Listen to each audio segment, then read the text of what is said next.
దృష్టిలో పెట్టుకొని మనము ఈ ప్రైవేట్ డీలర్ల వద్ద విత్తనాలను పోషించడం జరిగింది. సుమారుగా 4000 క్వింటాళ్ళు పోషించడం జరిగింది. ముఖ్యంగా గోదావరి సీడ్స్, మంగళ సీడ్స్, వీటితో పాటు ధరణి సీడ్స్ కూడా మనం పోషించడం జరిగింది.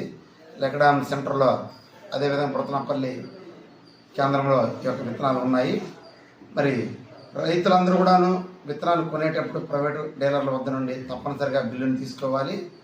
బిల్లును తీసుకున్న తర్వాత మీరు ఆ యొక్క ట్యాగ్ను చింపకుండా ఒక 100 విత్తనాలు చిన్న కన్నం పెట్టి ఒక 100 విత్తనాలు బయటికి తీసి మీరు తప్పనిసరిగా మొలక శాతం కట్టుకోవాలి. మొలక శాతం అంటే ఆ 100 విత్తనాలను ఒక తడిగుడ్డలో నానబెట్టి ఒక పూటంతా ఉంచి తర్వాత ఒకరోజు గాలి తగిలే వాతావరణంలో వాటిని ఉంచితే మనకి 36 గంటల తర్వాత చిన్నగా మొలకలు మొదలవుతాయి. అప్పుడు వాటిని మనం లెక్క పెట్టుకుంటే సుమారుగా 80% కన్నా ఎక్కువ గింజలు మొలకలు వస్తే అది మంచి విత్తనం కింద మనం పరిగణించవచ్చు.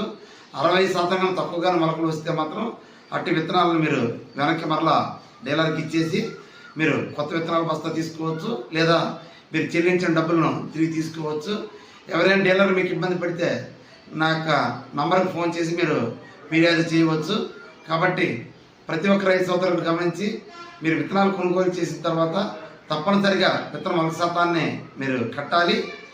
మొలక శాతం కట్టిన తర్వాత మాత్రమే విత్తనాలు మీరు నారిపోయాలి. ఆ విధంగా అయితేనే మనకి డబ్బు వృధా అవ్వకుండా జరుగుతుంది. అదేవిధంగా విత్తనంలో కూడా మనకు లోపాలు తెలుస్తాయి. కాబట్టి ప్రతి ఒక్కరు ఈ యొక్క కార్యక్రమాన్ని చేపట్టాలి. విధిగా తప్పనిసరిగా రైతులు డీలర్ వద్ద నుండి విత్తన రసీదు బిల్లును కూడా తీసుకోవాలి అని మీ అందరికీ కోరుతున్నాము. అందరికీ ధన్యవాదాలు.